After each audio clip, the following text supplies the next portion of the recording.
श्री सच्चिदानंद सद्गुरु साईनाथ महाराज की जय। श्री सच्चिदानंद सद्गुरु श्री स्वामी समर्थ महाराज की जय। गुरुदेव दत्त। సద్గురు శ్రీ సాయినాథుని యొక్క సాన్నిధ్యంలో ఆచార్య కళ భరద్వాజ మాస్టర్ యొక్క ఆశీస్సులతో ఈరోజు శ్రీ స్వామి సమర్థకి మారుపేరైన అక్కలకోట మహారాజు గారి యొక్క చరిత్రని మనం వివరించుకుంటున్నాం. మహాత్ముల యొక్క అవతరణ సృష్టితత్వం తెలియజేయడం ఒకటి, రెండు సర్వత్రా నిండి ఉన్న చైతన్యముతో మమేకం అవ్వడం ఒకటి, తనను ఆశ్రయించిన భక్తులని ఆపద్బాంధుడుగా ఆదుకోవడం మరొకటి. సృష్టితత్వం తెలియజేయడం అంటే జ్ఞానాన్ని మేల్కొల్పడం, చైతన్యంలో మమేకం కావడం అంటే అంతటా ఉన్న చైతన్యంతో సర్వజ్ఞత్వము సర్వవ్యాపకత్వము కలిగి ఉన్నానని తెలియచేయడం. ఈ రెండూ తెలియనప్పుడు ఆ తెలుసుకున్న వ్యక్తుల నుండి భక్తుల నుండి తమకు వచ్చిన కష్టము నష్టము ఆపద తీర్చేవారు ఒకరున్నారు అని ఒక ఆత్మస్థైర్యం కలుగుతుంది. తద్వారా వారు జ్ఞానానికి దగ్గరవుతారు. అందుకని ఇప్పుడు మహాత్ములందరూ కూడా మహిమలు చేయరు, లీలలు చేస్తారు. అస్పష్టంగా ఉన్న కనబడకుండా ఉన్న జ్ఞానాన్ని వెలుగు తీస్తారు. ఏమి జ్ఞానం? మన కోరికలు తీర్చడం ద్వారా ఒకటి, భగవంతుని శరణాగతి చెందితే నీకు చింత ఉండదు.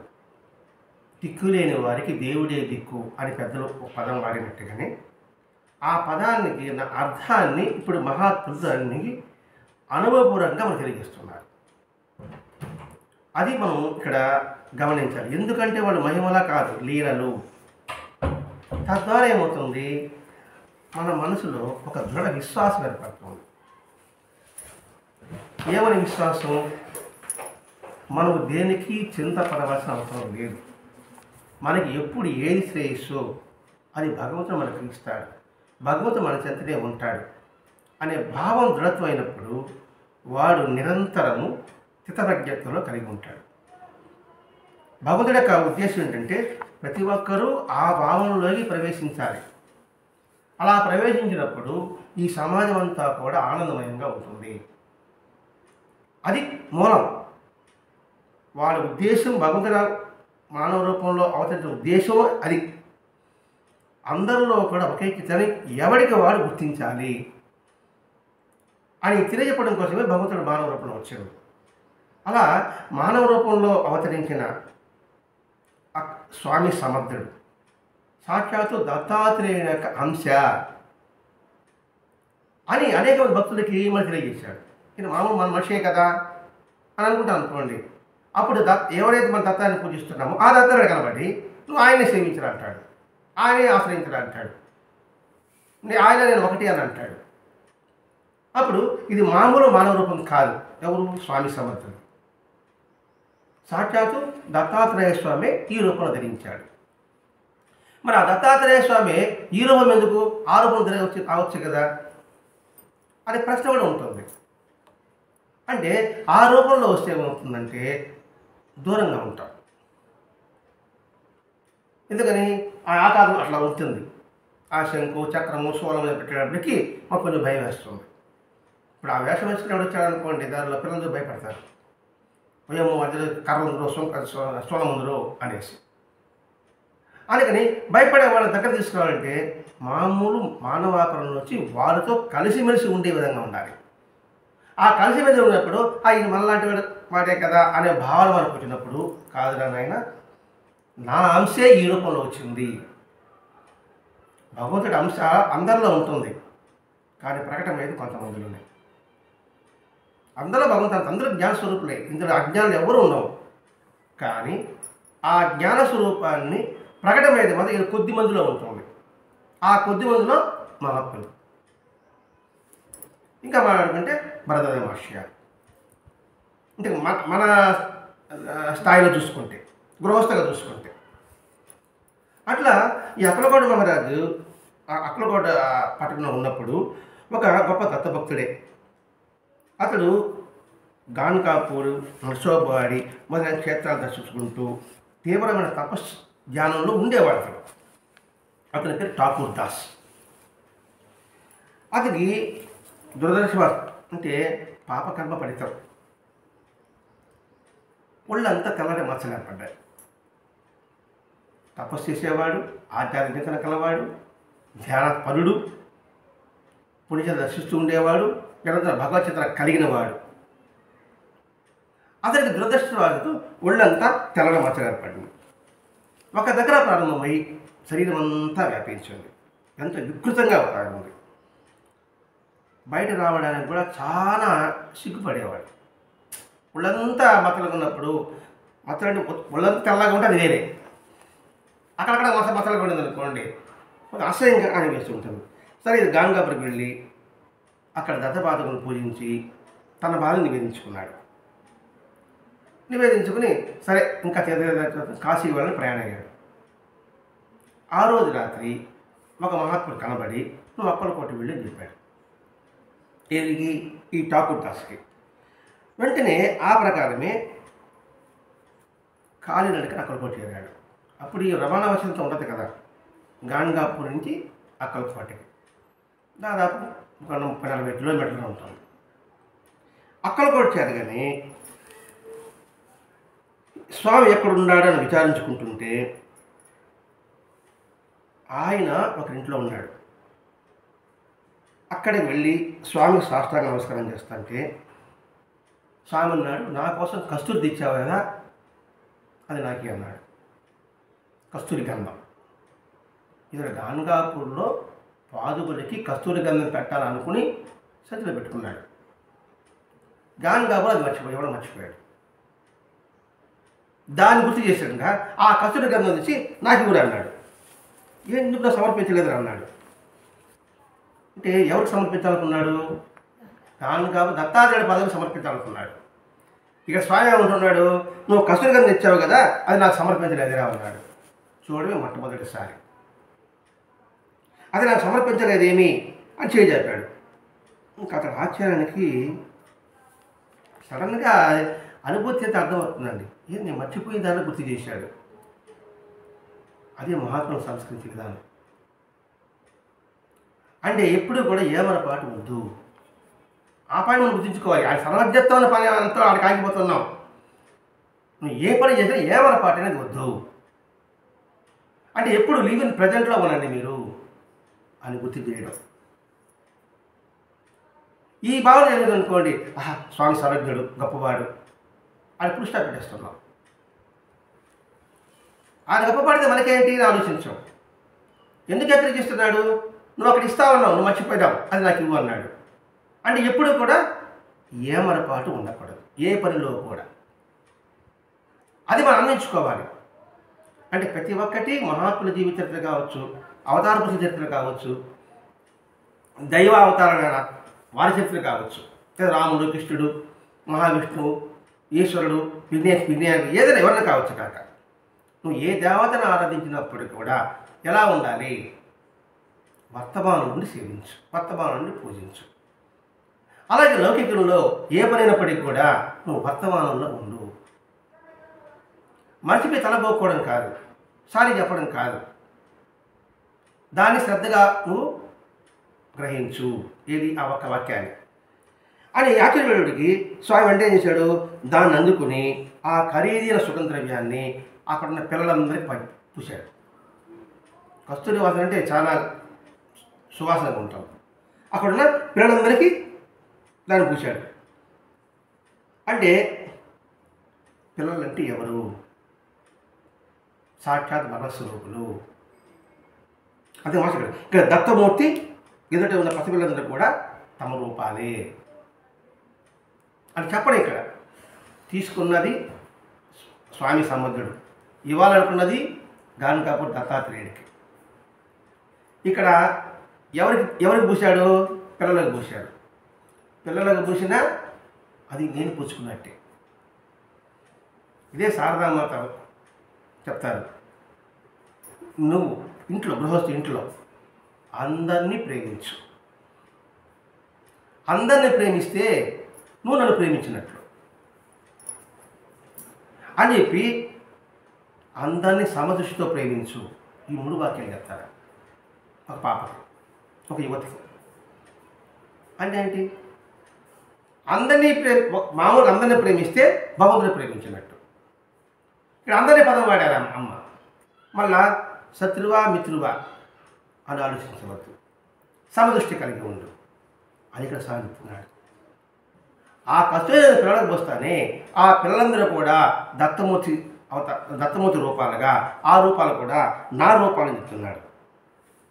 మరుసటి రోజు స్వామి అతని వైపుకు ఒక కాలిపిన కట్టి పుల్లని తీసుకొచ్చాడు. అంటే బాబు సగం కాలిపి ఉంటుందా, ఆ కట్టి పుల్లి కొడితేనే అది ప్రసాదంగా తీసుకొని దాన్ని పొడి చేసి గానుగం దాన్ని తీసుకొని విభూతి కలిపి తన ఒంటికి పూసుకున్నాడు. ఎంతటి అవగాహన ఉండాలి. కట్టిపుల్లు ఎందుకు ఇసిరేసాడా? మనం తీసుకొని ఏదో పిచ్చి చేష్టలు వెరి చేష్టలు అనుకుని పక్కన పెట్టి ఉండేవాళ్ళం. అందుకు సాధన కావాలండి. ఎందుకు మాస్టర్ గారు నిరంతరం ఈ పారాయణ సత్సంగం పెడుతున్నాడంటే ఇలా చేయగా అటువంటి సంస్కారం మనకి అబ్బుతుంది. ఇది ఒక్కసారి కాపాడడానికి మన రమణ మహర్షులను కావు, రామకృష్ణ పరమహంసులను కావు, స్వామి వివేకానందం కావు. కానీ స్వామి వివేకానంద భావన మనం ఉంటున్నాం. కొంత మనలో పరిణితి కొద్దిగా కనబడితేనే అపర శంకరుడు అనుకుంటున్నాం, అపర జ్ఞానవంతుడు అనుకుంటున్నాం. అంటే ఆ భావాలలో రాకుండడానికి ఇక్కడ మాస్టర్ గారు తీవ్రంగా చేస్తూ వస్తారండి. ఇక్కడ మరి కట్టిపూలు వేస్తే మన పరిస్థితి ఎలా ఉంటుంది? ఎంతటి బాగా జ్ఞానం ఇప్పుడు పండితుడు అనుకున్నాం, నాలాంటి వాడి దగ్గర కూడా కట్టిపూలు వేస్తే మరి అనుకుంటా పిచ్చి చేస్తాడు అనుకుంటాం. అది ఆ కట్టిపూలు చేశాడు, పొడి చేసుకున్నాడు, పొడి చేసుకున్నాడు, తన దగ్గర విభూతి తీసుకున్నాడు, దాన్ని కలిపి దేహాన్ని పూసుకున్నాడు. ఆయన చెప్పాడు, పూసుకోమని చెప్పాడా? దత్తాత్రేయం చెప్పాడా? ఎవరు చెప్పడా? ఎందుకు స్మరణకు వచ్చింది? భగవంతుడు సాక్షిభూతంగా మనలోనే ఉంటాడు, మనలో ప్రేరణ కలిగిస్తున్నాడు అని నిరంతరం గుర్తుపెట్టుకున్నాడు ఇతడు. అందుకని అలా చేయగలిగాడు. ఎవడైతే ఈ భావంతో నిరంతరం గుర్తుపెట్టుకుంటాడో వాడి జీవితం సస్యశ్యామలం, ఆనందమయం. ప్రతి ఒక్కటి ఆయన ప్రేరణ అనుకుంటే ఇది మాత్రం స్వానుభవం. ప్రతి ఒక్కటి ఆయన ప్రేరణ వల్లే జరుగుతుంది. మనకి తెలియని విషయాలు అది పుస్తకం ద్వారా తెలుస్తుందో, వ్యక్తుల ద్వారా తెలుస్తుందో, ఆ సమయానికి తెలియడం అంటే ప్రేరణ కష్టపడతాడు. అది ఎప్పుడైతే శ్రద్ధగా ఉంటాడో వాడు ధైర్యంగా ఉంటాడు, దీనికి భయపడు. డోంట్ కేర్, మనకే సంబంధం. నిర్భయత్వం వస్తుంది. ఆ ఎరుక కలిగి ఉండాలి. ఆ ఎరుక ఉంది కాబట్టి ఆ కట్టిపుల్ని తీసుకుని నూరుకున్నాడు. చర్మ వ్యాధి నేను చెప్పలేదు, పోగొట్టమని అడగలేదు. కానీ సంస్కార బలం, ఆ సంస్కార బలం అతను ఉన్నత స్థాయి తీసుకెళ్ళాడు. పైకి చర్మ వ్యాధి పోయింది, తెల్ల మచ్చలు పోయింది, కానీ లోపల స్వచ్ఛత అలాగే ఉంది, హృదయంలో స్వచ్ఛత అలాగే ఉంది. ఆ స్వచ్ఛత స్థిరత్వం చేయడమే మహాత్ముడి యొక్క ఉద్దేశం. అది ఎందుకంటే వాళ్ళు తపన పడతారు. ప్రతి ఒక్క మహాత్ముడి జీవితం చూడండి, వాళ్ళు పడే తపనంతా కూడా జనోద్ధరణ కోసమే, మానవోద్ధరణ కోసమే, మానవత్వం నెలకొల్పడం కోసమే. ఈ పాయింట్ అని మనం గుర్తుపెట్టుకోవాలి. లేకపోతే వాడు మహాత్ముడు అంటే దేవుడు అంటే అనే భావంతోనే పరిమితం కాకూడదు. వారి యొక్క స్థితి అపరిమితము అనే జ్ఞానం వాడు నిరంతరం పొందగలిగి ఉండాలి. అందుకే ఆశ్రయించిన వారికి ఆపద్బాంధులు వీళ్ళంటారు. ఇంకొకడు ఠాకూర్ అని ఒకడు వచ్చాడు. అతనికి మగపిల్లలు లేరు. సరే స్వామి దగ్గరికి వచ్చారు. స్వామి దగ్గరికి వస్తేనే స్వామి వేశాడు. తన జరీ తలపాగా ఒకటి ఉంటే ఆ జరీ టోపి తీసి వారి ఇళ్ళ చేతిలో పెట్టాడు. ఇళ్ళ చేతిలో పెడితేనే కొంతకాలానికి వాళ్ళకి మగ సంతానం కలిగింది. స్వామి ప్రసాదంగా గురునాథ్ అని పేరు పెట్టుకున్నారు. ఎప్పుడైతే భగవత్ ప్రసాదంగా వస్తుందో భగవంతుడి పేరు పెట్టుకుంటారు ఎవరైనా సరే. ఎందుకని నిరంతరం ఆ భగవత్ ప్రసాదం గుర్తు ఉంటుంది కాబట్టి. అందుకే ఈ కాలంలో సాయి ప్రసాద్, రాంప్రసాద్ ఇట్లా పెట్టుకునేవాడు చాలామంది అప్పట్లో. అదే అదే కృతజ్ఞతకి మారిపోయారంటే అదే కృతజ్ఞత. నువ్వేం చేస్తున్నావు అంటే అదే కృతజ్ఞత. కొంతకాలం అయిన తర్వాత ఠాకూర్ దగ్గరికి పాదుకులు ఇచ్చాడు.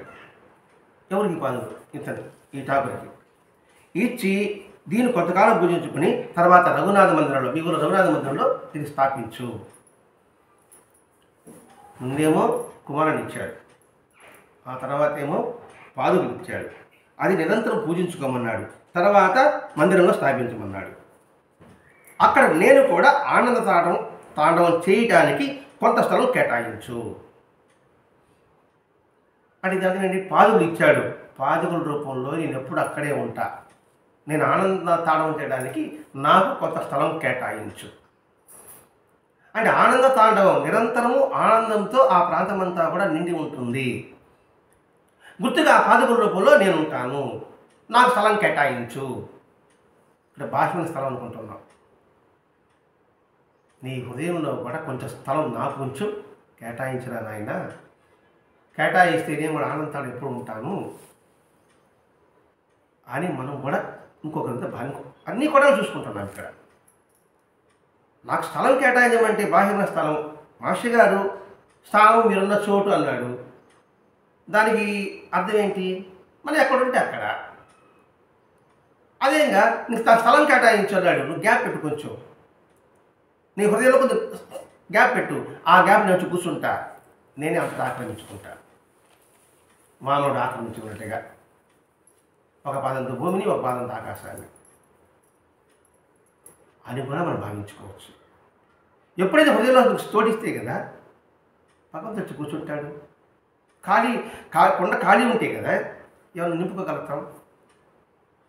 కొండ బోర్లించుంటే మరి వాళ్ళు పోసినా కూడా మనకు అందదు. ఆ కొండ తిప్పు ఉండాలి కదా, అదే కదా బాబా చెప్పింది. ఇట్లా అన్వయించుకుంటే మనం ఇది పారాయణ అంటే ఇది మన మాస్టర్ గారు చెప్పాడు. ఈ కొండ నుంచి మనం పారాయణ చేసుకుంటూ రావాలి. అలా అయిన తర్వాత అదేవిధంగానే ఈ ఠాకూర్ ఆ రఘునాథ మందిరంలో స్థాపించాడు. ఇప్పటికీ కూడా ఆ పాదుకులు ఇప్పటికీ పూజింపబడుతున్నాయి. ఇంకొకరు శంకర్రావు ఠాణే, శంకర్రావు రాజే. ఇతడు అప్పట్లో నిజాం రాష్ట్రంలో సంవత్సరానికి 6 లక్షల సంపాదన అంట. అంటే గొప్ప ధనవంతుడు అప్పట్లో. ఇప్పుడు 6 లక్షలు అంటే అది మనం ఎన్ని కోట్లో మనం చెప్పుకోలేము ఇప్పుడుండే పరిస్థితుల్లో. అయినా ఆయనకి తీవ్రమైన టీబీ వ్యాధి, క్షయ వ్యాధి. అంత ధనవంతుడికి ఆ క్షయ వ్యాధి నయం చేసే వైద్యుడు లేడు. ఎంత డబ్బు పోసినా అది మందులకు తగ్గలేదు. అనేప్పుడు వెంటనే ఇంకేమంటే నీకు దెయ్యం పట్టింది, భూతం పట్టింది, బ్రహ్మరాజ్యం పట్టింది అంటారా? సరే అన్నప్పటికీ మనకి అదే అనిపిస్తుంది అన్నమాట. ఎవరైనా నీకేది బాగుంది అనుకోండి, మీరు చెప్పినట్టుగా చెయ్యి నల్లగా ఉందన్నారు. నేను దాదాపు నల్లగా అనుకుంటున్నాను. ఆడ నల్లగా ఉంది, ఆడ ఎందుకు చెప్పి నల్లగా ఎందుకు చెప్పి అనుకుంటాను అనమాట. ఆలోచించదు మీరు. ఇప్పుడే సరితే అదన్నమాట లెక్కగా. ఇప్పుడు ఉదాహరణకి ఒక చీమ, చిన్న చీమ పరిగిస్తా పోతాడంట. ఎంత పరిగెత్తిపోతాడంటే కుందేలు అడిగిందంట. ఏం చేయాలి? నాకన్నా పెద్ద జంతువు నన్ను తినేస్తుందేమో నేను పరిగిస్తాను. నాకన్నా పెద్దది పెద్ద జంతువు అడిగింది కుందేలు. అంటే నన్ను కూడా తినేస్తుందేమో అని కుందేలు పరిగెత్తిందంట. కుందేలు పరిగిస్తాడంటే జింక అడిగిందంట. చీమ అడిగితే నాకన్నా పెద్ద జంతువు నన్ను తినేస్తుందే పరిగిస్తాను చీమ చెప్పిందంట. జింక పరిగెత్తిపోయి మాదేంత పెద్ద జంతువు అనేసి అందరికి చీమ పరిగిస్తూ ఉంది, కుందేలు పరిగిస్తూ ఉంది, జింక పరిగిస్తూ ఉంది. ఆ తర్వాత పెద్ద ఏడు కూడా పరిగిస్తూ ఉంది. అందరికి ఇదే సమాధానం. అంతే ఇంత అలసిపోయిన తర్వాత ఏ జంతువు అని నేను అడిగిన చీమని. పెద్ద గండు చీమ నన్ను తినేస్తుందండి. గండు చీమ మమ్మల్ని ఎందుకు తినేస్తుంది? మీరు చెప్పారు. మీకేం చెప్పాను? ఇంకా మిమ్మల్ని తినేస్తాను చెప్పాను నేను. ఇంకా నన్ను తినేస్తానని చెప్పాను కానీ మిమ్మల్ని తినేస్తే పుట్టే మీరు పరిగెత్తా. నేను చెప్పేది అనుకుంటా నన్ను తినేస్తే నేను పరిగిస్తా ఉంటే మీరు నాకు మరి దేని చేసేసరికి ఇది మాట తీరు వివరణలో ఉండేది ధర్మాట. వినింది ఒకటి, అర్థం చేసుకున్నది ఒకటి, తిరిగి చెప్పేది ఇంకొకటి. ఇట్లా ఉంటుంది. ఇక్కడ బ్రహ్మరాజు అంటేనే పోయిన బ్రహ్మరాజు వచ్చేసిందేమో అని ఫీలింగ్, సైకాలజీ ఫీలింగ్ అనమాట. అయితే మంత్ర తంత్రాలు కొట్ట వాడు బాగుపడద్దు. ఇంకా ఎంత వైద్యం చేయించిన ఫలితం కనిపించలే. సరే ఇంక శరీరమా చేయవద్దంటే ఒకే దగ్గు, ఆహారం పడదు, సన్నగా అయిపోతాడు మనిషి. కృషిపోయేకుంది గాంగాపురికి వెళ్ళాడు. సరే వెళ్ళిన తర్వాత గాంగాపురికి వెళ్ళాడు. అక్కడ పోయి దాన ధర్మాలని చేస్తూ ఉన్నాడు, అన్నసందర్భం చేశాడు, దత్తపాదం పూజించాడు. ఇదంతా కర్మ జరిగిన తర్వాత దత్తమంత కల్లా కనిపించి అక్కలకోటి వెళ్ళరా అన్నాడు. అక్కడికి వెళదా అంటే అక్కలకోటికి విన్నాడు స్వామి గురించి. కానీ మన నాకు పుట్టినాడు కదా, ఆయన కూడా మామూలు మనిషే కదా, ఆయనకి నేను పోయేది అలా అనుకున్నాడు. మళ్ళీ అని ఇంకా ప్రాణం కుదుందన్నమాట. అందుకే మనం పోవడం ఎందుకు విశ్వాసం కుదరలే. అతని దృష్టిలో ఏంది, మామూలు మనిషే. ఎందుకంటే మన అవగాహన అంతే, మనం మనుషుల్లో చూస్తాం కాబట్టి మనకు మామూలు మనిషి కనబడతాడు. మన మనుషులు అతీతంగా ఉంటే మహాత్ముడిగా కనబడతాడు. గొడవడి వెంకటేశ్వర వారు 1975 వరకు ఆయన పట్ల అందరికి ఏ భావం ఉంది ఉనింది ప్రశ్నలు చెప్పేవాడు. ఇదే పాట ఆయన ప్రశ్నలు చెప్పేవాడు అనే భార్య ఉంది. భరద్వాజ మహర్షులు ఒక్క దర్శనమే, మొట్టమొదటి దర్శనంతోనే. మొట్టమొదటి చూస్తానే ఈయన పిచ్చివాడు కాదు, ప్రశ్న చెప్పేవాడు కాదు, ఈయన సాక్షాత్తు అవధూత సాంప్రదాయం కలిగిన మహాత్ముడు. మరి అందరికీ ప్రతి పిచ్చివాడు కనబడ్డాడు ఏంటి, భరద్వాజ మహర్షులు మాత్రం జ్ఞానిగా ఎలా కనబడ్డారు అంటే చూసే దృష్టి కోణం అన్నమాట ఇది. అంటే నిరంతరం ఆ సంస్కారం ఎప్పుడైతే ఉంటుందో ఆ సంస్కార లక్షణాలు అక్కడ గుర్తించగలుగుతాడు. అది లేనప్పుడు గుర్తించలేడు. బంగారం ఇలా చిన్న బిడ్డకి ఇస్తే దానికి ఏం కూర్చున్నాడు, గోలికి ఎలా ఆడుకుంటాడు. గుర్తించిన వాడు దాన్ని దాచిపెట్టుకుంటాడు, ఎందుకంటే బంగారం వీళ్ళు తెలుసు కాబట్టి. మహాత్ముల యొక్క స్థితి, మహాత్ముల యొక్క జ్ఞానము తనలో అనుభూతి చెందాడు కాబట్టి భరద్వాజ మహర్షి గారు వెంకటేశ్వర అని డిక్లేర్ చేసి చిన్న చిన్న పుస్తకాల్లో ఆయన కానీ చెప్పకపోతే ఆయన దర్శనం కోల్పోయినవాడు ఎంతో కోకోలో ఉంటారు. మరి అంతమందికి అటువంటి అవకాశం ఇచ్చాడు భరద్వాజ మహర్షి గారు. అంటే చూసే దృష్టి కూడా ఎలా పెట్టుకోవాలని చెప్పి విషయం చెప్తున్నాడు ఇక్కడ. అందుకే మనం ఎవరిని కూడా ముందుగా అతని గురించి ఎస్టిమేషన్ వేసి నిర్ణయించుకోకూడదు. అది మంచివాడని కావచ్చు, చెడ్డవాడని కూడా కావచ్చు. ఆ విషయం ఇక్కడైతే అతను మామూలు మనిషే కదా అనుకుంటున్నాడు. మళ్ళా తత్వసాంగం కనబడ్డాడు. ఎందుకని దాని ధర్మ చేశాడు, అన్నతర్పణ చేశాడు, ఆ పుణ్యం ఉంది కదా. దత్తాత్రేయ స్వామి అన్ని చేశాడు కదా, ఆ పుణ్యం ఉంది కదా. మరి పుణ్యం వదిరా వీడేదో మళ్ళా పాపాలు పడిపోతాడని చెప్పేసి మళ్ళీ ఆయన కనిపించి మళ్ళా చెప్పాడు. సరే చెప్పాడు, రెండోసారి చెప్పాడు చెప్పేసి స్వామి దగ్గరికి వెళ్ళాడు. వెళ్ళిన తర్వాత నా బాధ తగ్గితే ఒక 10,000 రూపాయలు సమర్పించుకుంటాను అని అనుకున్నాడు. అనుకున్న తర్వాత వెంటనే స్వామి అక్కడ ఒక నూర్ సాహెబ్ దర్గా ఒకటి ఉంది. విజయ్ రాగానే నేరుగా దర్గా వైపు అటు పడుకున్నాడట. ఎవరు? స్వామి సమర్థుడు. అక్కడ ఒక ఫకీరు ఉన్నాడు. దాన్ని చూసి నీ వ్యాధి పోగొట్టడానికి స్వామి అలా పడుకున్నాడు అన్నాడు.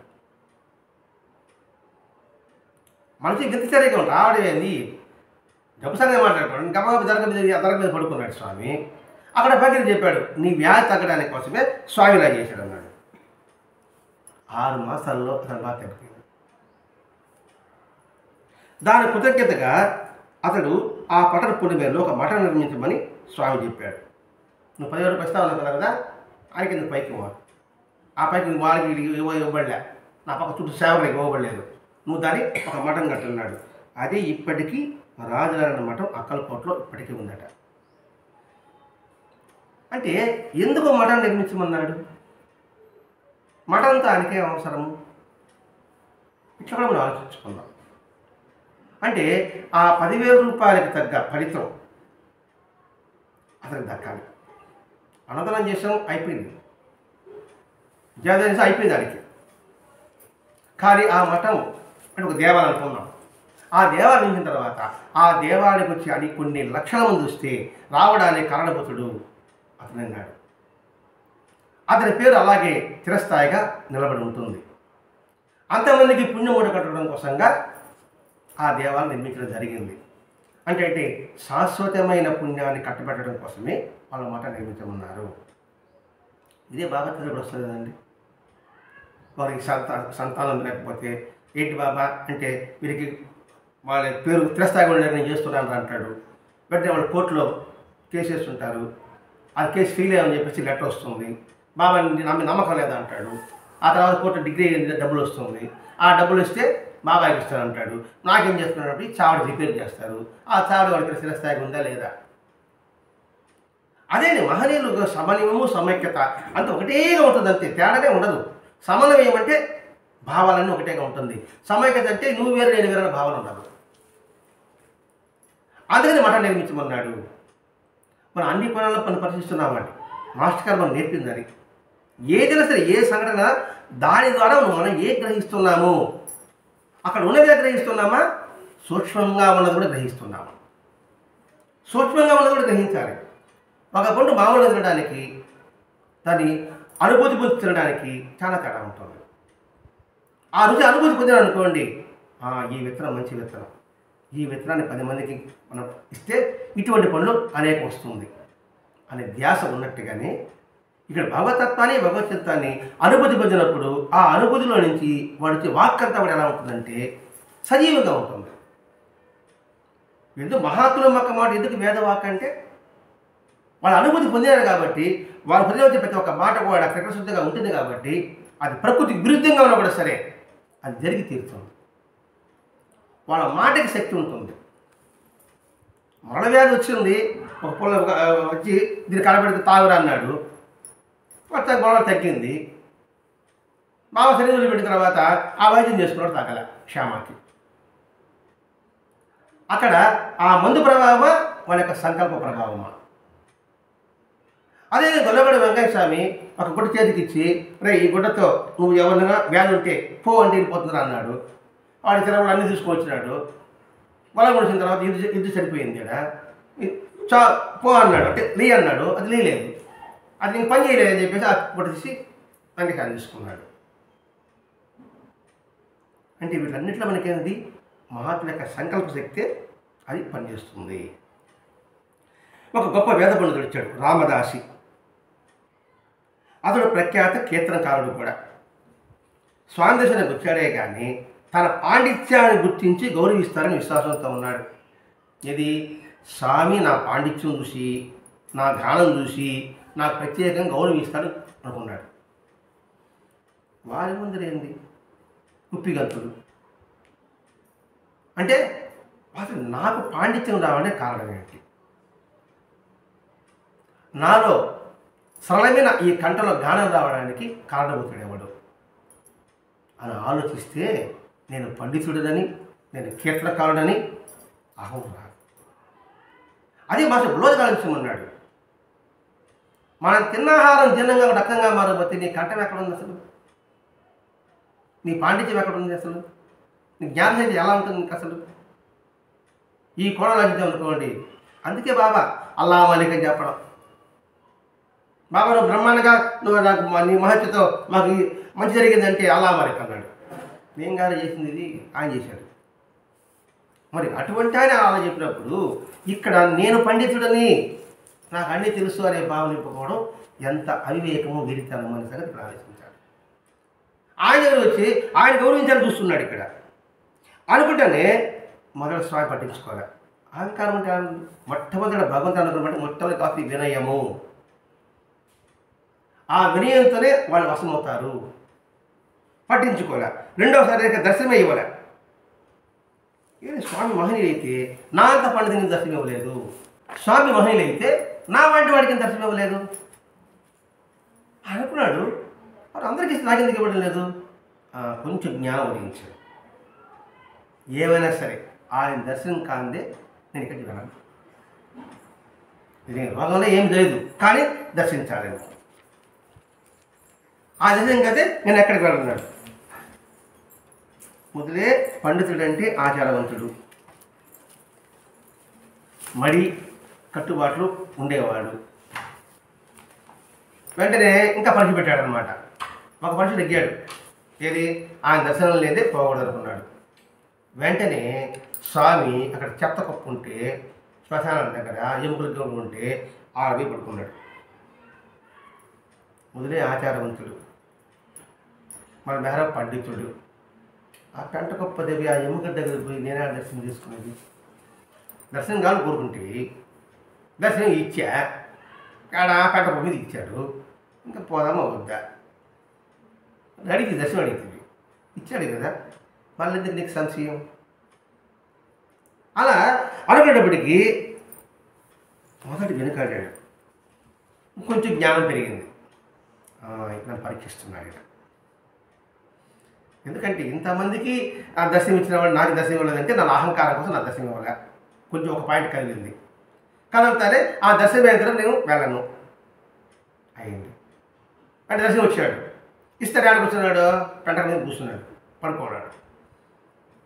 ఆడ పడుకున్నాడే మన యొక్క ఆచారమే మనకి మడినే ఎట్లయిపోతుందేమో అనుకొని మళ్ళా జ్ఞానం ఇది పరీక్ష అని వెంటనే అని నమస్కరించాడు.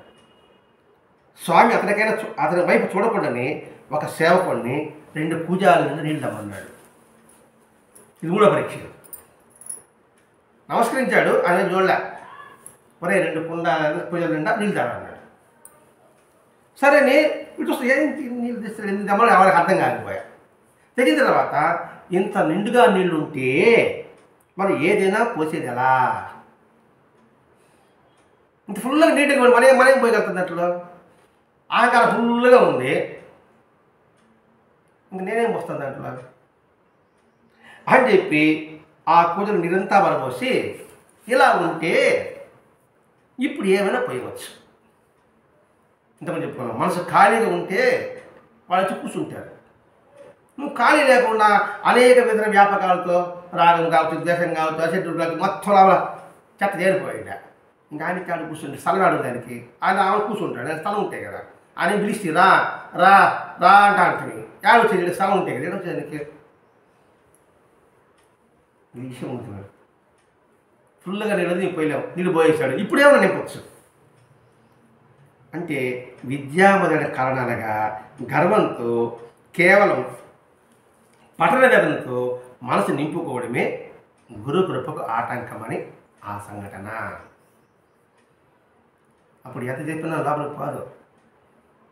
నాకంతా తెలిసిన భావన ఉంటాం. ఫుల్గా ఉన్నాయి, నేను ఫుల్గా ఉంటానే.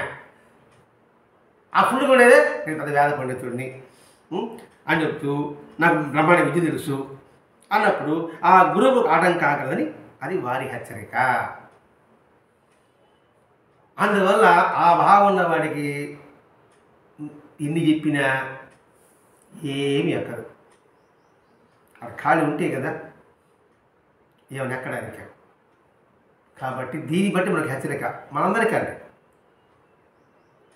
మంచి వాక్యాలను లోపల ప్రవేశించాలంటే బయట నుంచి బయట వచ్చేసేవారు. వచ్చేస్తే మంచిది ఇప్పుడు నిలుస్తుంది. ఒక బాటిల్లో ఉంది, బాగా కింద మురికి పట్టిపోయింది.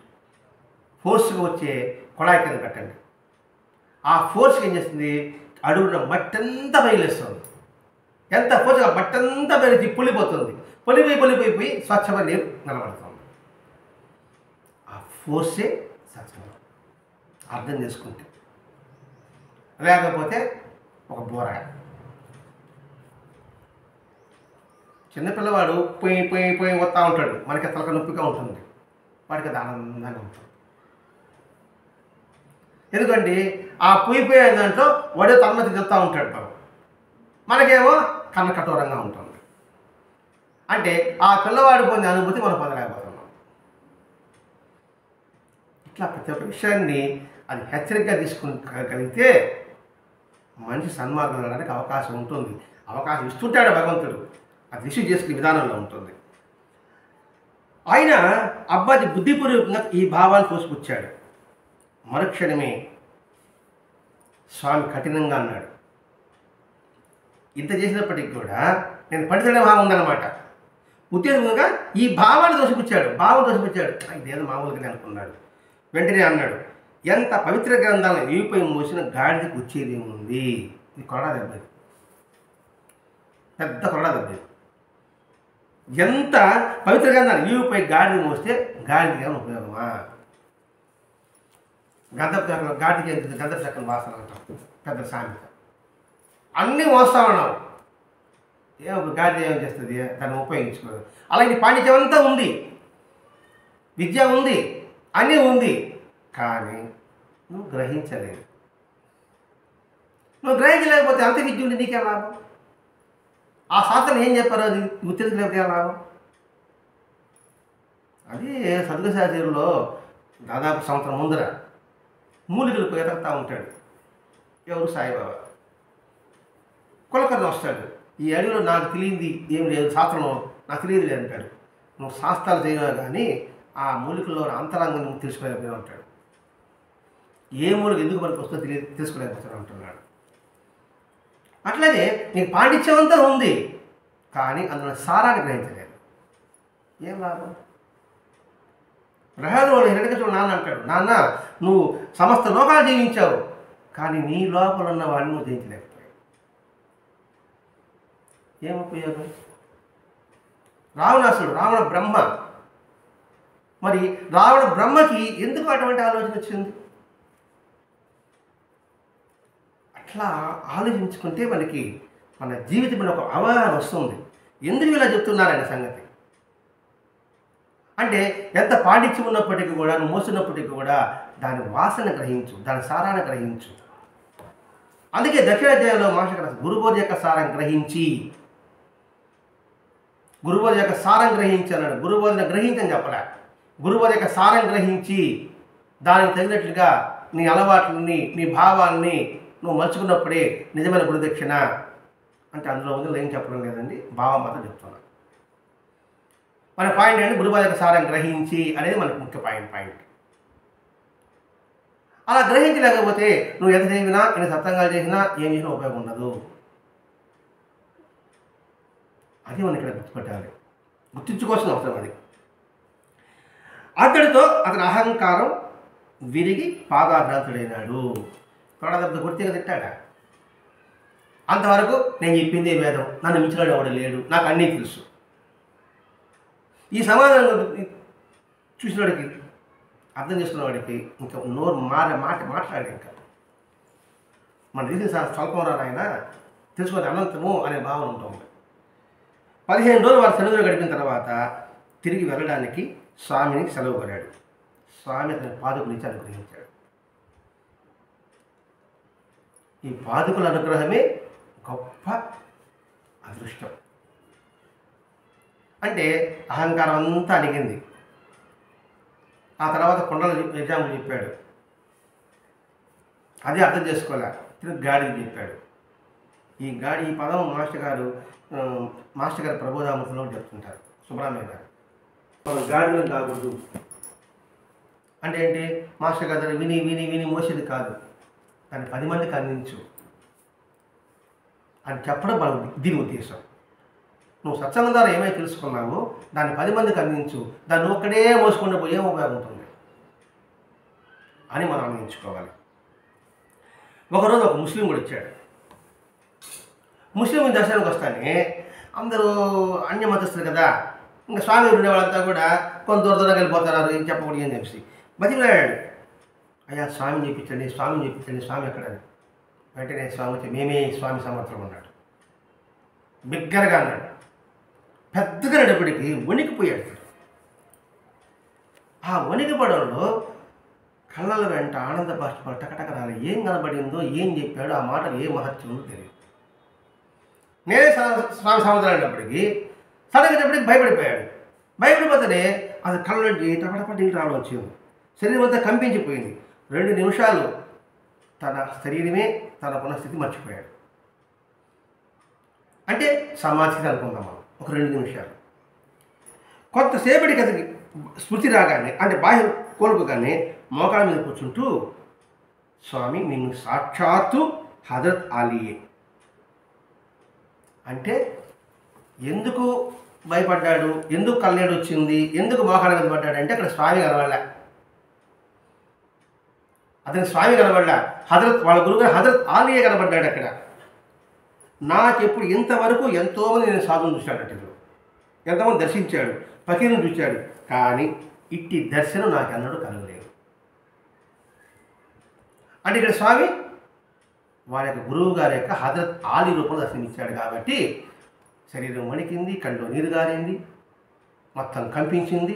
ఒక 2 నిమిషాలు ఆనంద పారసంలో ఉన్నాడు, అంటే బాహ్యశక్తి లేకుండా. తర్వాత మేలుకున్నాడు. మేలుకున్న తర్వాతనే నీ సాక్షాత్తు నా గురువు యొక్క స్వరూపమే. నేను ఎక్కడ కూడా అటువంటి దర్శనం నాకు కలగలే, వాళ్ళు చూశాను, దర్శనం కలగలే. అంటే నా గురువు గారు అంటే ముస్లిం గురువు గారు, ఇటు హిందూ, ఇద్దరు ఒకటి అనే భావాన్ని నాలో మీరు స్థిరపరిచారు అన్నప్పుడు స్వామి చూస్తూ, నేను మిమ్మల్ని ఎలా సేవించాలో నన్ను ఆదేశించండి అన్నాడు. మీ ఎక్కడ దర్శనం కలగలే, నేను మీరు ఎలా సేవించాలో నాకు ఆదేశించండి అన్నాడు. అని ఒకటే చెప్పాడు, నువ్వు వెళ్ళు అంటే ఎక్కడున్నావు, హైదరాబాద్ అనుకోండి, హైదరాబాద్ వెళ్ళు, ఇదే సాధన కొనసాగించు. ఇప్పుడు ఏ సాధనలో ఉన్నావో అదే సాధనలో కొనసాగించు. మేము అక్కడ ఇక్కడ ఎల్లడల పదవి, అక్కడ ఇక్కడ ఎల్లడలో ఉన్నాం. ఈ భావతృప్తం చేసుకుంటే వాడికి చింత ఎందుకుంటుందండి? ఇప్పుడు సాయినాథుడు అంతటా నేను ఎంతమంది నిరూపణ చేశాడు, కానీ ఆ భావాన్ని మనం ఎంతవరకు నెలకొల్పుకుంటున్నాం? ఇప్పటి వరకు ఈ క్షణం వరకు మన వరకు చూసుకుంటాం, ఇతర సంగతి పక్కన పెడతాం. ఆ భావాన్ని ఎంతవరకు నిలుపుకుంటున్నాము? ఉదయం నుంచి సాయంకాలం వరకు ఒక క్షణం అనుకుంటున్నాం, మన టక్కని మన వీరాలు సూచిస్తున్నాయి, మళ్ళా సర్దుకుంటున్నాం. అది ఉదయ పాటల పుణ్యం అంటే అది కూడా మళ్ళా మామూలుకి వస్తున్నాం. ఆ లెక్కేసుకుంటే ఈ 12 గంటల్లో కనీసం 12 క్షణాలన్నా కుదిరి ఉండొచ్చు. 10 క్షణాలు కూడా ఉండదు. భావమే పారవశ్యం కాదు, పారవశ్యం వల్ల భావమే 12 క్షణాలు ఉండదు. పారవశ్యం దగ్గర 1 క్షణంలో ధన్యం. ఇంకా భావమే లేదు, భావపారవశ్యం ఎలా వస్తుంది? అందుకే అక్కడ ఇక్కడ ఎల్లడల. ఈ మాట బాబాజీ ఎవడు చెప్పాడు? రేగే చెప్పాడు. అంటే ఏమిటి? బాబా చెప్పింది ఒకటి, స్వామి చెప్పింది ఒకటి ఏముంటుందండి? శ్రీపా చెప్పిన ఒకటే, నృసింహ చెప్పిన ఒకటే, మాణిప్రభు చెప్పిన ఒకటే. అందుకే వీళ్ళెదురు దత్తాత్ర దైవాంత సంభూతులు అంటేనే అతను అలాగే చేశాడు. ఆయన చెప్పాడు, నీకు ఎలా సేవించి చెప్పన్నాడు, ఎలా సేవి ఆదించమన్నాడు. ఇప్పుడు ఇక సాధన చేస్తున్నావు, అక్కడ ఇక్కడ ఎల్లడా ఉన్నాడు అంటే ఏమిటి? అందరిలో కూడా దర్శించు, అందరి రూపంలో నన్ను సేవించు. బాహ్యంగా కాదు, ఆంతరికంగా సేవించు. ఇంకా బాహ్యంగా చదువుకుంటే నీకు ఎలా బాహ్యం అందరినీ మనం సేవించడానికి చాలా కష్టం. ఆ భావాన్ని నింపుకో, అందరిలో స్వామి ఉన్నాడని భావన. ఇది మన అందరికీ ప్రత్యేకంగా చెప్పారు. అందుకే మాస్టర్ గారు ఆయన నువ్వు చేసిన కలిసి నేనున్నాడు, అనియుడు వెంకయ్యనాయుడు రాసుకుని వెంకయ్యస్వామి అన్నాడు, మాస్టర్ గారు మీరున్న చోటు అన్నాడు. ఇంకా కాస్త ముందుకెళ్ళాడు, మీ ఉన్న చోటు అపవిత్రంగా ఉన్నప్పటికీ కూడా నా తపస్సు క్షాళన చేస్తా అన్నాడు. అంతటి వాగ్దానం చేశాడు వరదత్త మాస్టర్ గారు. ఎప్పుడైతే మీకు ఆ భావం ఉంటుందో, ఆయన ఉన్నాడని భావం మనకి ఉంటుందో, ఇక్కడ అపవిత్రం ఉన్నప్పటికీ కూడా ఆయన తపస్సు దారబోస్తాడట. ఆ తపశక్తి పొందాలంటే ఎంత కష్టపడి ఉండాలి, ఎంత సాధన చేసి ఉండాలి. అందుకంటే తపస్సుని మన కోసం దారిపోస్తున్నాడు, ఒకరి కోసమా? కొన్ని వేల లక్షల కోట్ల మంది దారిపోస్తానని మాస్టర్ గారు వాగ్దానం చేస్తున్నాడు. అటువంటిప్పుడు మనం భయపడే అవసరమే లేదు. అవి ఇది ఇక్కడ పని చేయగలమా చేయలేమా వద్దు, ఆయన వస్తా చేసుకొని పోతా ఉంటాడు అంతే. సంకల్పం మాత్రం ఇది ఆయన పని, మన పని కాదు, ఇది ఆయన పని అనే భావంతో కానీ ముందుకు అడిగేశామంటే వచ్చి తీరాలంతే. ఈ సానుభవం అంతే. ఎవడు ఏం చెప్పినా ఎవడికి ఉన్నా లేకపోయినా మాత్రం ఇది మాత్రం ఖచ్చితంగా సానుభవమే. ఎక్కడ కూడా తిరగాల్సి ఉండడానికి అవకాశమే లేదు. ఈ ఒక్క వాక్యాన్ని గుర్తుపెట్టుకున్నా కూడా సరే.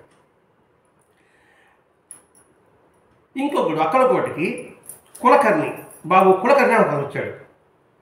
అతడికి ఏదో గొంతు క్యాన్సర్ అని చెప్పుకుంటాం, అంటే గుండె క్యాన్సర్. మళ్ళీ ఇప్పుడు ఇంకా నోటి ఆహారం పోదు, ఇక హోల్ వేయాలి, పైపులతో ఆహారం పోతూ ఉండాలి. పోతూ ఉంటే గాంగాపురికి వెళ్ళాడు. గుర్జీ నిత్య పారాయణ చేసి కూర్చున్నాడు. గతరాంశం చేస్తూనే ఉన్నాడు. కొద్దిగాలానికి అతడు కవితాశక్తి పెళ్ళిబొక్కింది. వెంటనే 400 అవంగాలు రాశాడట ఆ గాంగాపూర్లోనే. ప్రతి అవంగానికి అసంపూర్తిగా ఉండిపోయాడు. కొన్ని ఎంత ప్రయత్నించినా వాడిని పూరించలేకపోయాడు. ఆయన రాసింది 400 అవంగాలు. ఒక అమ్మ చివర మాత్రం ఖాళీ, ఏమి లేదు, తిరిగిపోయా. అక్కలకోటి వెళ్ళమని స్వామి చెప్పాడు. అతడు వచ్చి స్వామికి నమస్కారం పెడతానే అతడు రాసిన అభంగాల 4వ పాదం మా స్వామి చెప్పడం ప్రారంభించాడు. ఈ స్థితి ఎవరు? దత్తాత్రేయ స్వరూపం కాకపోతే. కాబట్టి ఇది బాహ్యంగా ఒక 20 సంవత్సరాల్లో ఉన్నట్టు, 1856-70 అనుకుంటున్నా. 20 సంవత్సరాలు ఉన్నప్పటికీ కూడా అది ఒక దివ్యశక్తుడి ఎంతగా ప్రకటమవుతుందో. వెంటనే స్వామి చెప్పినప్పటికీ ఆయన పని పూర్తి అయిపోయింది. అది ఎప్పుడైతే ఆ 4వ పాదం అన్నీ పూర్తయిందో ఇతడు గొంతు ఖ్యాతి తగ్గిపోయింది. అంటే ఇదే ఆపద్బాంధవుడు స్వామి సమర్థుడు. మరొకరు అభంగాలు రాసి అతని పేరు ప్రఖ్యాతతో ఒక దాసుబాబు అని పేరుతో ప్రఖ్యాతి చెందాడు. అప్పట్లో బ్రిటిష్ వారు పరిపాలించేవాడు. స్వాతంత్ర్యం కోసం పోరాడేవాళ్ళు చాలామంది ఉన్నారు. వాళ్ళలో ఒకడు వచ్చాడు. పట్వర్ధన్ అనే ప్రఖ్యాత వైద్యుడు దేశభక్తుడై విదేశ స్వాతంత్రం నుండి దేశాన్ని విడుదల చేయడానికి తపన పడేవాడు. ఒక డాక్టర్. అంటే స్వాతంత్రం ఎప్పుడు రావాలి, స్వాతంత్రం ఎప్పుడు రావాలి, రావాలి రావాలి కోరుకుంటున్నామాట. అయితే ఇతడు స్వామిని దర్శించినప్పుడు స్వామి ఒక మాట అన్నాడు, తపశ్చర్యతోనే ఇది సాధించాలి. ఆ భావచ్చుడు చెప్తున్నాడు అనమాట. అని ఒక ఏమంటున్నాడంటే, ఈ జగత్తును సృష్టించి నడిపించే పరమాత్ముడు ఒకడు ఉన్నాడు. ఈ జగత్తును సృష్టించి ఆయనే నడిపేవాడు పరమాత్ముడు ఒకడు ఉన్నాడు. ఆయన సంకల్పానికి భిన్నంగా ఏ బృహత్తమైన కార్యము ఎవరూ సాధించలేరు. అందరూ ఆయన సంకల్పానికి వేచి ఉండవలసింది. ఈ 3 వాక్యాలు మనకు బాగా అన్వయించుకోవాలండి. ప్రతి ఒక్కదానికి మనం అన్వయించుకోవాలి. ఈ జగత్ సృష్టించిన వాడు ఒకడు ఉన్నాడు. వాడు ఏదో కాపాడుకోవడం. ఇంకా అది బ్రిటిష్ వాళ్ళు కావచ్చు, ఇంకొకరు కావచ్చు, ఎవరైనా కావచ్చు కాక, అంటే రాజాన్ని పీడించేవాడు కూడా కావచ్చు కాక, అది ఆయన చూసుకుంటాడు. ఎందుకు సృష్టించింది ఆయనే కదా. వరం ఇచ్చేసాడు వాళ్ళకి శివుడు భస్మాసురుడికి. ఇంకా దాన్ని కాపాడుకునేవాడు ఆయనే. ఆయన కావాల్సిందే. హిరణ్యుడికి వరం ఇచ్చేసాడు, మళ్ళీ ఆయన రావాల్సింది దాన్ని ఉపశమనం చేయాలంటే. అది ఆయనకి ఎప్పుడు రావాలి అది ఆయన తెలుసు. పుణ్యం ఉన్నంత వరకు వాడు విరవేగాల్సిందే. పుణ్యం అయిపోగానే వాడు పని అయిపోతుంది అనమాట. నడిపించేవాడు పరమాత్ముడు ఉన్నాడు. ఆయన సంకల్పానికి భిన్నంగా ఏ బృహత్కరమైనా ఎవరు సాధించలేరు. మంచి కార్యమే, ఎందుకు జరగలేదు, మంచి కాలం జరగలేదు అనుకుంటున్నాం. అంత మంచి కార్యమైనా ఆయన సంకల్పం లేనిది. ఆయన వరం ఇచ్చిన తర్వాత నువ్వేం చేయగలుగుతావు ఇక్కడ.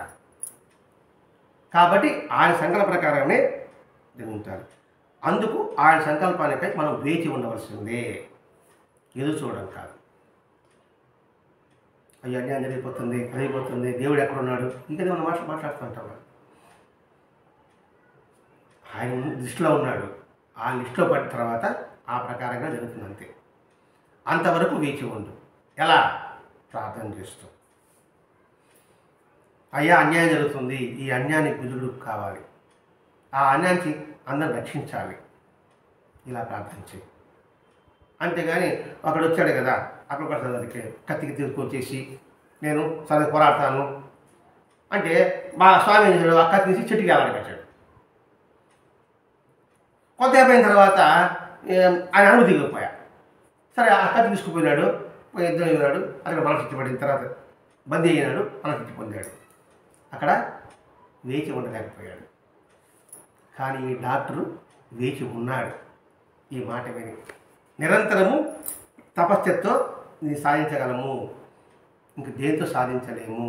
ఇది మాత్రం వాస్తవం.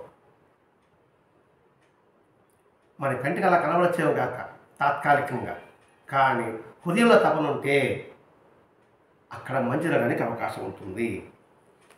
ఇంకొక శతాబ్దంలోగా ఎలాగో స్వరాజ్యం వస్తుంది అంటున్నాడు. శతాబ్దంలోగా ఎలాగో స్వరాజ్యం వస్తుంది అని ఆయన చెప్పాడు. ఆలంగిలో ఉన్న ముస్లిం సాధుని సేవించి వారి అనుగ్రహంతో మొదట నిన్ను ఉద్ధరించుకో. ఈ డాక్టర్ చెప్తున్నాడు ఇక్కడ. స్వరాజ్యం వస్తుంది, అందరు ఏం చేయాలి? నువ్వు ఆలంగిలో ఉన్న ముస్లిం సాధుని సేవించుకుంటూ వారి అనుగ్రహంతో మొదట నిన్ను ఉద్ధరించుకో. ఉద్ధరే ఆత్మాత్మానం. నువ్వు ఉద్ధరించబడక నువ్వే నువ్వు కూడా ఉద్ధరించకపోయాడు. ఇది పాయింట్ మనకి. మనం వచ్చి సహాయం ఇవ్వడం కాదు, నువ్వు ఉద్ధరింపబడు. నువ్వు ఉద్ధరింపబడితే నువ్వేమో ఉద్ధరించబడలే, వాళ్ళే ఉద్ధరింపబడతారు. వీళ్ళు ప్యూరిటీ ఉంటే చెప్పబడలే. ఎందుకు మారలేదంటే వీళ్ళు ప్యూరిటీ లేదు నాకు. కాబట్టి వీళ్ళు ప్యూరిటీ తెచ్చుకొని నువ్వు ప్రయత్నించాయి. నీకోసం నువ్వు తపనిపడు, నీకోసం నువ్వు కృషిపడు. అదే రమణ చెప్పిన మాట. అదే స్వామి చెప్తున్నాడు. అతను అలా చేసి గురుసేవలో తరించాడు. మాట విన్నాడు, ఆ మాట ప్రకారం నడుచుకున్నాడు. ఈ సంఘటన మొత్తం ద్వారా ఈ స్వామి సమర్థన ద్వారా మళ్ళీ మనకు తెలిసేది ఏంటంటే, ఒకడేమో పుష్టివ్యాధి, ఒకడేమో తెల్లమచ్చలు, ఒకడేమో ఒంటి క్యాన్సర్, ఒకడేమో వేద పండితుడు, అందరూ సత్కరింపడ్డాడు. తన దగ్గర ఆశ్రయించి ప్రతి ఒక్కరిని కూడా ఆయన ఆపద్బాంధవుడిగా నిలబడి ఉండగలిగాడు. అందుకే స్వామి సమర్థుడు అంటే ఆపద్బాంధవుడు. అది మాస్టర్ గారు స్వామి సంచరిత్ర ద్వారా మనకి ఈరోజు అందించింది. ఇది గుర్తుపెట్టుకొని భగవన్ సంకల్పానికి ఎదురీతకుండా ఆయన కృప కోసం వేచి ఉండవలసిందే. ఆయన సంకల్పాన్ని అధిగమించి మనం ఏమీ చేయలేము. మొట్టమొదట మనం ఉద్ధరించుకోవడానికి ఎవరికి వారు ప్రయత్నం చేయవలే. ఆ ఉద్ధరించడానికి మార్గం మాస్టర్ గారు మనకి పారాయణ, సత్సంగం ఈ రెండిచ్చాడు. ఈ రెండింటి ద్వారానే ఉద్ధరింపబడగలడు. ఎలా? పారాయణ చేస్తే, సత్సంగంలోని విషయాలని సంపూర్ణంగా అవగాహన చేసుకుంటే, సత్సంగం చేస్తే కాదు, సత్సంగం వింటే కాదు, గ్రంథం చదివితే కాదు, పారాయణ చేసాం అనుకుంటే కాదు. అప్పుడు మాత్రమే మనకి వారి యొక్క అనుగ్రహం సంపూర్ణంగా సిద్ధిస్తుందని చెప్పడమే ఉద్దేశం. స్వస్తి. శ్రీ సచిదానంద సద్గురు సాయినాథ్ మహారాజ్ की जय. सद्गुरु श्री स्वामी समर्थ महाराज की जय. गुरुदेव दत्त.